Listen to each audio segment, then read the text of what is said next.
Down in St. Pete, Florida, I found my babe. St. Petersburg, Florida, a city of soft pearl white beaches, cool blue skies, and vivid green palm trees. The city was the ideal winter getaway, though not everybody was content with their life in the Sunshine City. Back in the 1920s and 30s, African Americans and Jewish merchants were oppressed by laws which restricted them from owning property and operating businesses in white areas. The minorities of St. Petersburg, Florida, took a stand in history by opposing policies of segregation through swim-ins, sit-ins, elections, and sanitation strikes.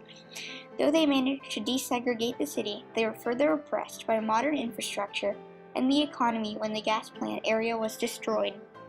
The civil rights movement in the Sunshine City had begun.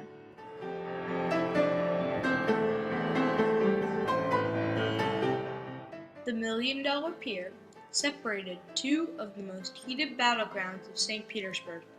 On the north side sat Spa, Beach, and Pool, a white sandy paradise for whites only.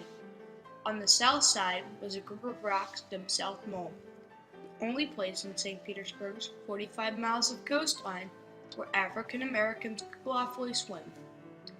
In the wake of Brown versus the Board of Education, NAACP officials encouraged African Americans to leave their inherently unequal beaches and venture to the pristine beaches occupied by the whites.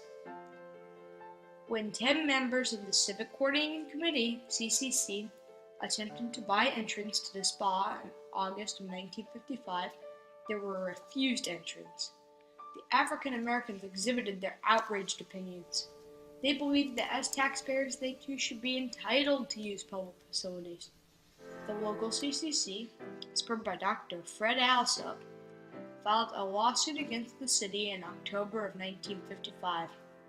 To keep the spa segregated, city lawyers claimed that African Americans scared away tourists and damaged the spa's ability to collect a profit. Fred Alsop and the African Americans of St. Petersburg won the lawsuit, with the judge ruling that if the city could not make a profit on an integrated basis, then the spa would have to close. City manager Ross Wyndham made several attempts to replace Spa Beach via building an auditorium and cultural center, but his attempts ultimately failed. However, the fiercest opposition to integrating Spa Beach and the pool came from city manager Ross Wyndham, who condemned the swim-in and suggested black residents should be happy with what they had been provided with at South Mole. In February of 1960, 4 African American students from North Carolina conducted a sit-in at Woolworth's lunch counter. The effect was instantaneous. By 1961, if you were an African American and a college student, then you had participated in a sit-in. The same held true for St. Petersburg.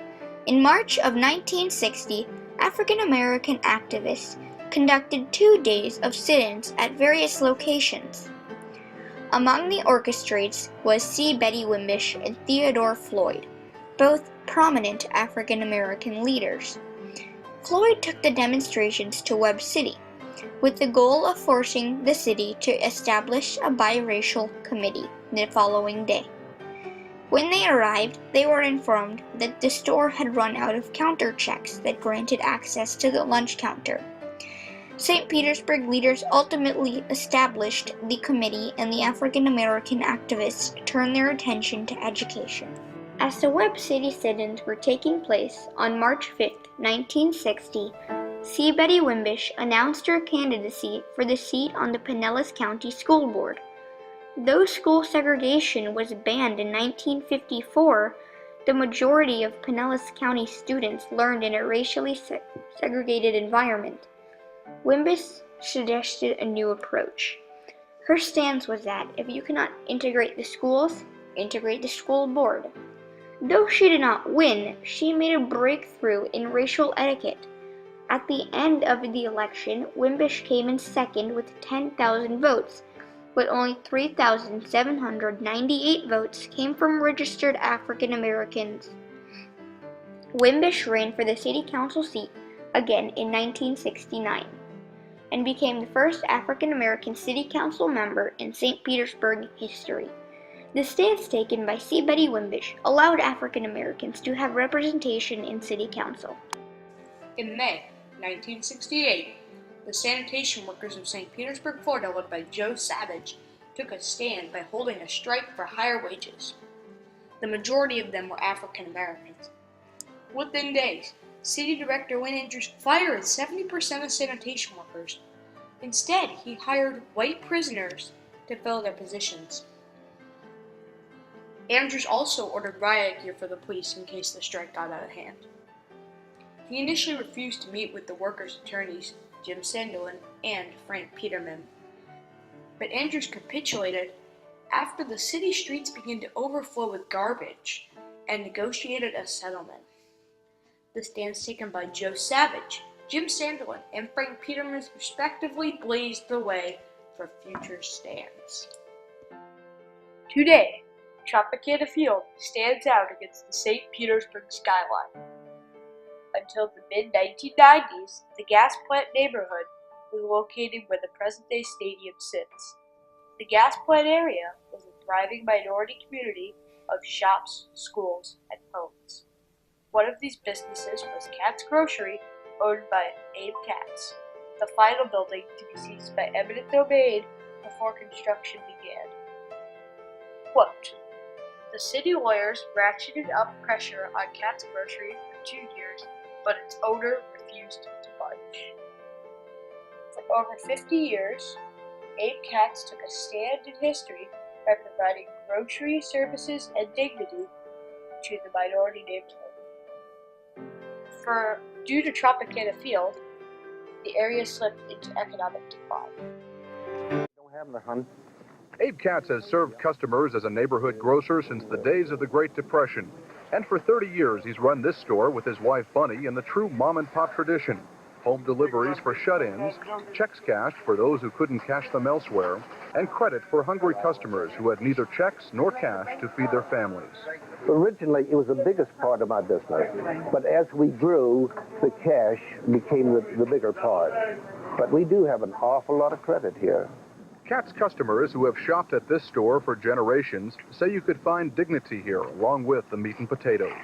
I'm going to be hurting for a long time. I won't ever find nobody else to treat me like he do, like his family, and like the store here treats me. Won't find anybody else. Recently, Elihu and Carolyn Brayboy are improving the economy of 22nd Street South by rehabilitating closed businesses through investment. I believe that when you look at the 22nd Street corridor today, and you hadn't been here in a few years, you would be amazed. This building here was built in 1939. One side of the building was originally the Sidney Harden grocery store that opened up in 1942.